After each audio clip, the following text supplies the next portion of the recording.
Coole Werkstatt-Upgrades, neue Maschinen und ein Besuch bei meinem Kooperationspartner Vortec Swiss. All das erwartet dich in meinem neuesten News-Video. Bleib also dran, nach dem Intro geht's los.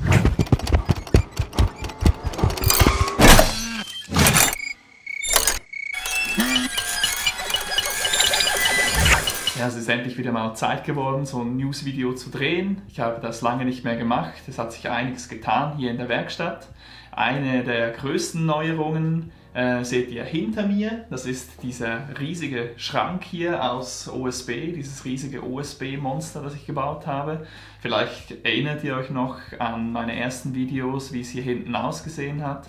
Da war so ein großes Ikea-Regal, gerammelt voll mit irgendwelchem Schrott, alles zugestaubt und überhaupt keine Übersicht. Und mit diesem Schrank habe ich das jetzt ein bisschen in den Griff bekommen. Schauen wir ihn uns mal an.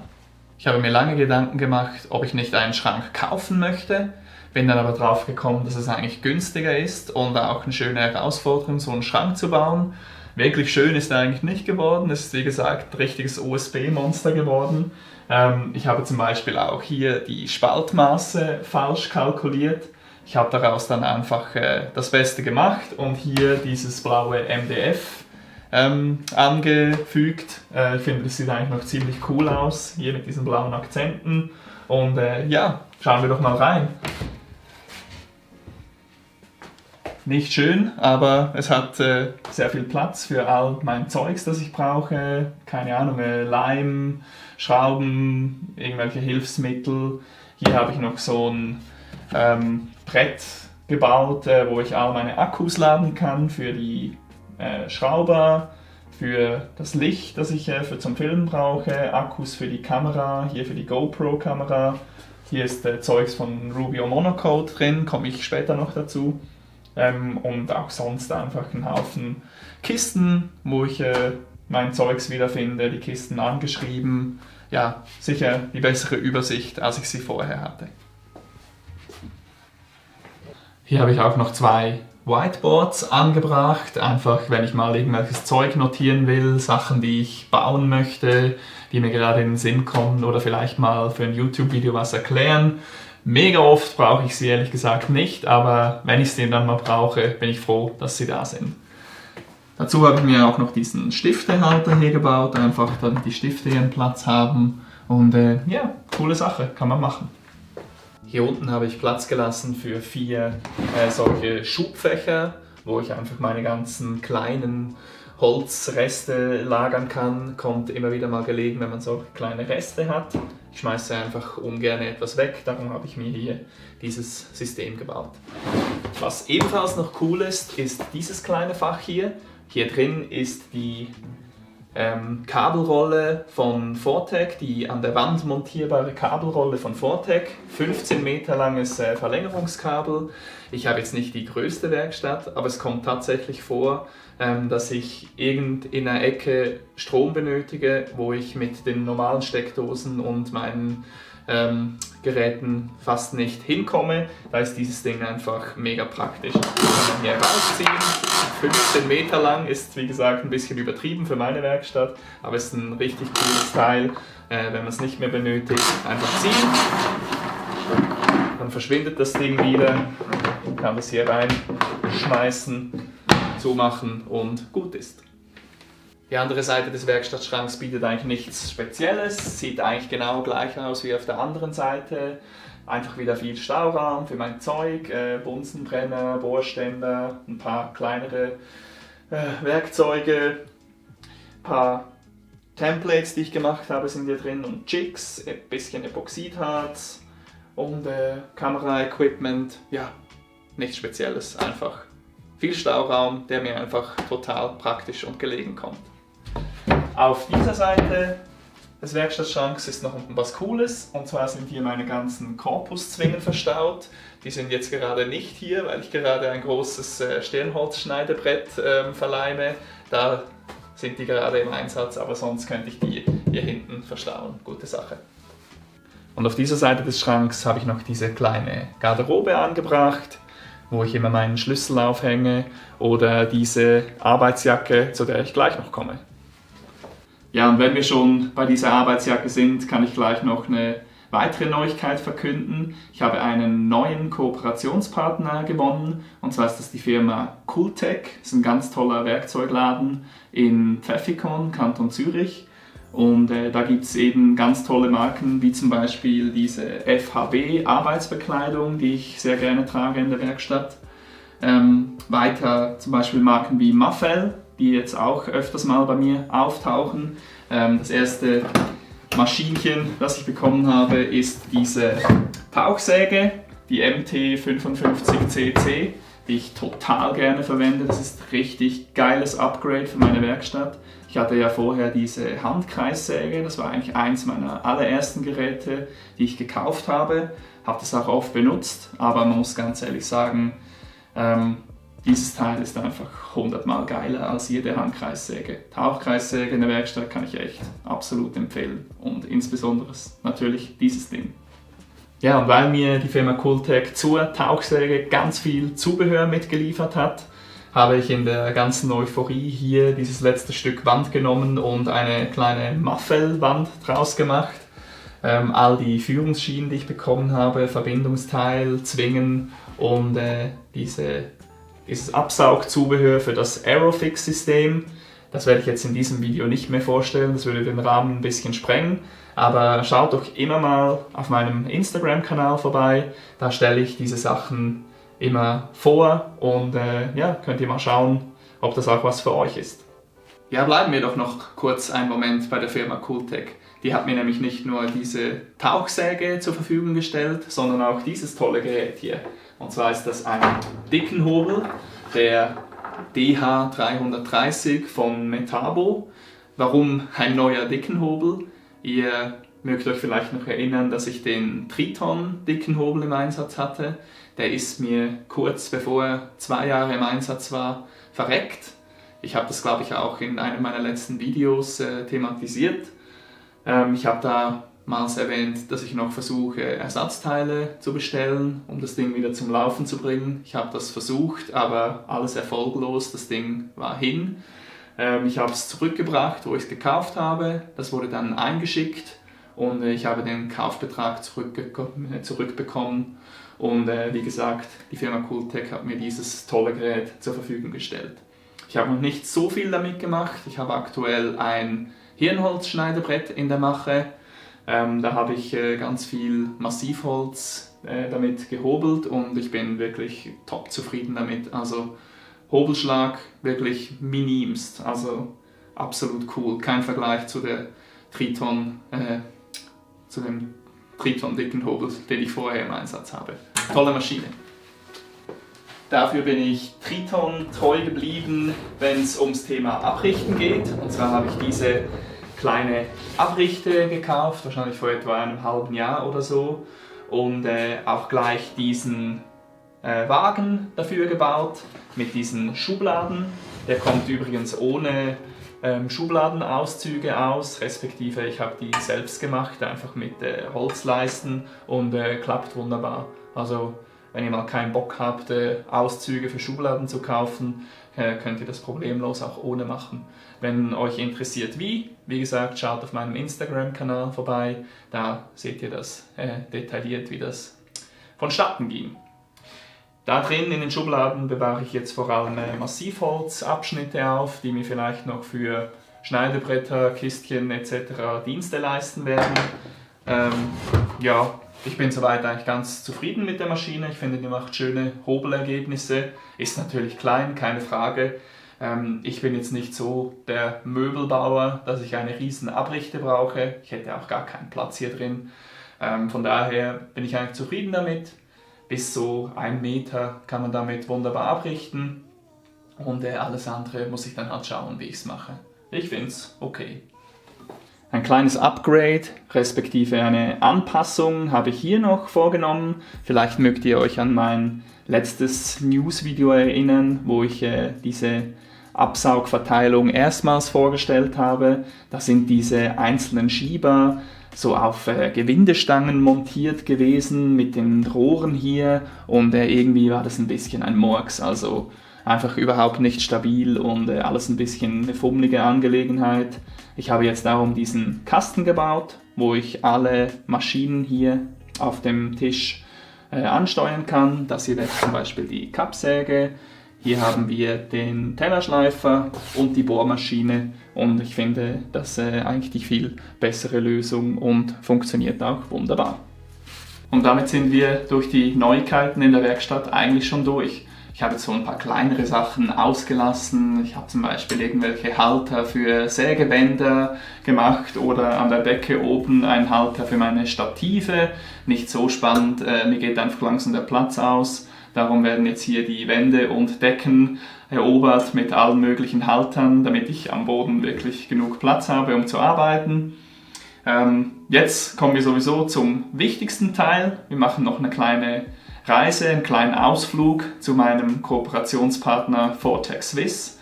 Ihr mögt euch vielleicht noch erinnern, die machen coole Industriesauger, Kompressoren und einen Haufen andere coole Maschinen und Werkzeuge. Und zum Thema Industriesauger habe ich die Firma besucht und diesen Beitrag könnt ihr euch jetzt zum Schluss noch gönnen. Viel Spaß damit! So, und da sind wir auch schon in den heiligen Hallen von Vortex Swiss. Neben mir ist Ernst Höhner, er ist Leiter Service und Logistik bei Vortex Swiss. Ernst, was machst du genau hier? Ja, ich bin hier zuständig für Reparaturen, für Service allgemein, Schulungen und natürlich für den ganzen Warenverkehr, Eingang, Ausgang etc. Das sind meine Kerngeschäfte hier. Ja. Genau. Heute sind wir hier wegen den Saugern. Vortex Swiss macht ja noch mehr als Industriesauger, Kompressoren zum Beispiel. Kommen wir dann vielleicht in einem anderen Video drauf. Heute geht es jedenfalls erstmal um die Sauger, da weißt du bestens Bescheid. Wir haben ja ganz viele verschiedene Modelle aufgereiht. Kannst du uns ein bisschen erleuchten, was hier so die Unterschiede sind? Ja, also wenn wir da ganz auf der Seite anfangen, das ist das klare Modell für einen Rückenstaubsauger, für Treppenhäuser, für Wohnungen mit mehreren Etagen, damit man das auf dem Rücken relativ einfach transportieren kann. Langes Kabel, geräuscharm, speziell auch noch ein bisschen, dass die Luft, die da der Sauger wieder ausbläst, wird nach oben geleitet, damit da nicht die Papiere auf dem Tisch wegfliegen, falls man ein Büro saugen muss. Dann geht es weiter im Prinzip mit einem Einsteigermodell, sehr geeignet für eigentlich private Werkstätte, kleine etc. mit Chromstahl, Inox-Kessel, ist sowohl wie für Staub wie auch für Wasser geeignet, einmotorig. Nächste Modell ist ein Modell mit einem Kunststofftank, einem speziellen Filter-Ringsystem, ebenso einmotorig und für Wasser und Staub. Beim nächstgrößeren Modell sind wir hier bei den doppelmotorigen Modellen. Das sind auch für Wasser und Staub, zweimotorig wie gesagt, gutes Fahrgestell. Und dann beim letzten ist eigentlich nur ein Nasssauger mit integrierter Pumpe. Das heißt, wenn wir da den Kessel voll haben, können wir es automatisch auch abpumpen, damit man da nicht mechanisch oder von Hand das leeren muss. Bei diesem Modell muss man das von Hand leeren, hier kann man das über eine Pumpe entleeren. Ja, sehr gut. Du hast jetzt von ein- und zweimotorigen Modellen gesprochen. Bei den zweimotorigen Modellen, da schaltest du einfach mehr Power dazu. Ja. Ist das das? Ja. Ja. Also bei den zweimotorigen ist eigentlich so, man erhöht den Luftstrom und der Luftstrom ist eigentlich das, was eigentlich den Schmutz transportiert. Ja. Das ist eigentlich, man transportiert mehr Luft, durch das kann man auch eine bessere Saugleistung erreichen. Ja. Ja, ich persönlich habe ja dieses Gerät bei mir im Einsatz, der FD-WD40. Da hat es, als ich das auf Instagram gepostet habe, einige Verwirrung gegeben. Viele von euch haben geschrieben, hey, wie geht denn das? Da steht drauf, maximale Leistungsaufnahme 1350 Watt. Schon eine Triton-Oberfräse hat ja 2400 Watt Leistung. Wie soll denn das funktionieren? Und ich glaube, da gibt es aber einen einfachen Grund, warum das so angeschrieben ist. Ja, wir haben ja eine Absicherung in der Schweiz normalerweise von 10 Ampere auf der Steckdose und wir haben ein Netz von 230 Volt. Das gibt eine Maximalwattzahl, da kann man das im Prinzip multiplizieren, von 2300 Watt. Ja. Bei diesem Gerät haben wir eine Turbine verbaut mit 1000 Watt, bleibt doch 1300 Watt übrig. Das heißt natürlich nicht, dass wenn ich hier etwas anstelle Schalt das mehr hat, dass dann die Sicherung rausfliegt. Eine Oberfräse, die hat einen Anlaufstrom, der sehr hoch raufgeht und beim Betrieb geht er wieder runter. Ja.